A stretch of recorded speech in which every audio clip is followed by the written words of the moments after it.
हैं वो दोस्तों। तो दोस्तों, अपने जीवन में सब कुछ अच्छा चल रहा था, लेकिन इसी बीच एक स्कॉलरशिप सस्पेक्टेड लिस्ट जारी करता है इलाहाबाद यूनिवर्सिटी। जो जो भी जिन लोगों ने उसके लिए अप्लाई करी थी स्कॉलरशिप के लिए, तो उनका जो सस्पेक्शन लिस्ट आया है वो रिलीज़ करा है। वो लगभग यहाँ पे 2600 प्लस स्टूडेंट्स की जो सस्पेक्टेड लिस्ट में नाम आया है। तो दोस्तों, आप सभी ने वो देखा ही होगा। और उनमें से आपकी जो आगे की जो फॉरवर्डिंग है, यानी कि आपकी जो स्कॉलरशिप आएगी या नहीं, ये इस बात पे मैटर करता है कि अगर आप उसकी रडार में आ गए हैं या फिर आपका जो इस वजह से आपका आगे वेरीफाई नहीं हो पा रहा है। तो उसके लिए आपको क्या करना रहेगा, कुछ ऐसे रीज़न्स है जिसकी वजह से आपका ये आगे फॉरवर्ड नहीं किया जाएगा या फिर आपकी स्कॉलरशिप नहीं आने वाली है। तो उनको अगर आप अभी वेरीफाई करा लेते हो या फिर कुछ अपने जो वैलिड प्रूफ हैं, वैलिड डॉक्यूमेंट्स वगैरह आप डिपार्टमेंट में या फिर स्कॉलरशिप काउंटर पे दे आते हो, तो अभी भी आपके पास चांस है कि आपकी स्कॉलरशिप आ सकती है। तो कौन कौन से तरीके हैं या कौन कौन सी जो चीज़ें हैं जिससे कि आपकी स्कॉलरशिप अभी भी आने के चांसेस बढ़ सकते हैं। लेकिन अगर ऐसा नहीं करते हैं तो आपकी स्कॉलरशिप 100% श्योर है कि नहीं आने वाली है। ठीक है। तो उस किस रीज़न से आपको सस्पेक्शन लिस्ट में आपको रखा गया है, यानी कि वो जानता है कि आपकी ये चीज़ें गलत हैं या फिर इनवैलिड है, वो आप क्लैरिफाई करिए। तो कुछ ऐसे वैलिड रीजंस हैं जिसमें कि मिसमैच हैं, जो हम वन बाय वन करके देखते हैं। और उनको आप, अगर आपके नेम लिस्ट में आपने पीडीएफ है वो देखी होगी, उस लिस्ट में आपका क्या वो सस्पेक्शन है, किस चीज़ को, उसको आप वैलिड प्रूफ देके आप उसको क्लैरिफाई कर सकते हो। तो इसमें बताता हूँ किस तरीके से कौन कौन सी चीज़ें आपको सही से मिसमैच हो चुकी हैं, तो उनको अच्छे तरीके से वेरीफाई कराना है।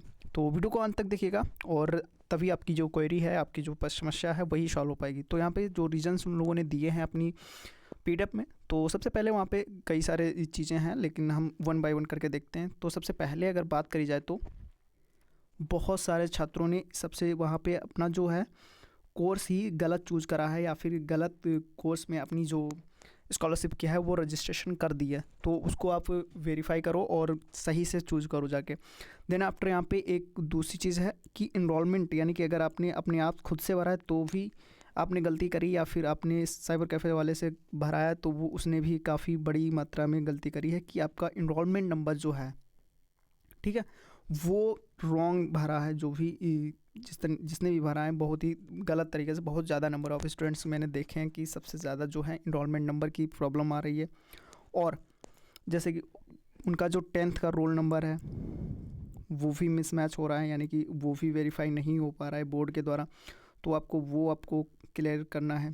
देन आफ्टर यहाँ पे मार्क्स आपके जो अपने भरे थे वो मैच नहीं हो रहे हैं, या फिर जो यूनिवर्सिटी की इंस्टीट्यूशन है उसने सही से डेटा अपलोड नहीं करी, वहाँ पे अब उसको मिसमैच हो रहे हैं। तो उसको आप क्लैरिफाई करिए जाके सही से।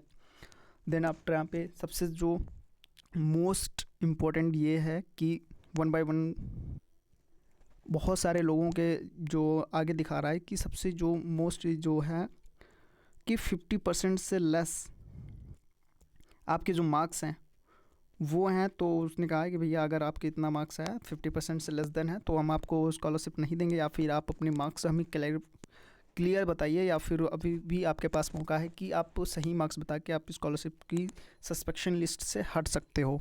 तो वो आप क्लियर कर लीजिएगा।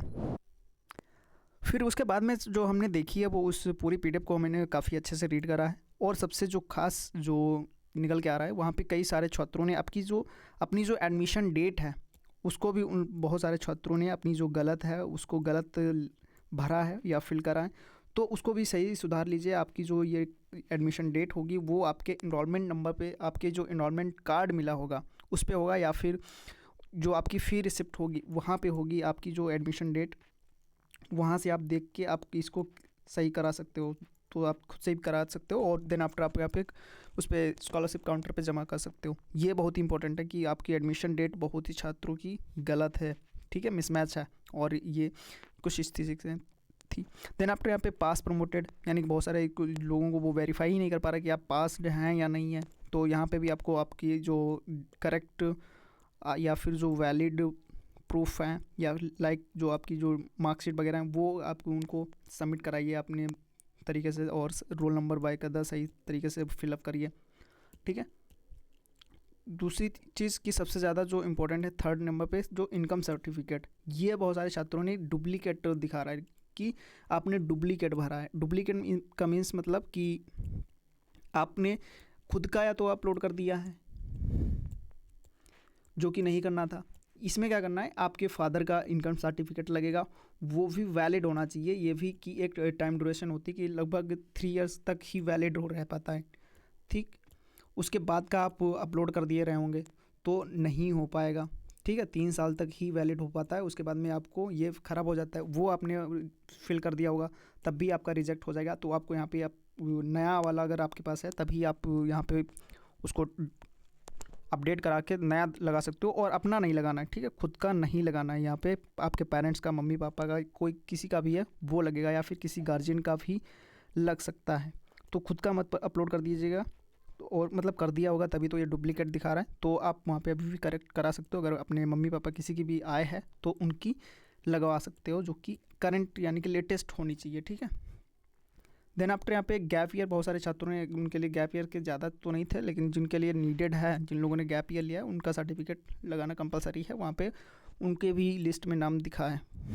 फिर यहाँ पे एडमिशन डेट तो मैंने बताया है। तो इसकी जो लास्ट डेट वगैरह है वो आपको जाननी चाहिए कि ये 25 फरवरी तक आपको ये सबमिट करा देना है, करेक्ट करके सारे बाकायदा डॉक्यूमेंट फिलअप करके अटैच करा के ये आपको स्कॉलरशिप काउंटर पे जमा करना रहेगा।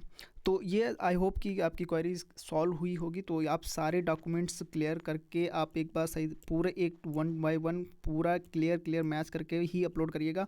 देन आफ्टर तभी आपकी स्कॉलरशिप आएगी, अदरवाइज़ आप स्कॉलरशिप से वंचित रह जाएंगे।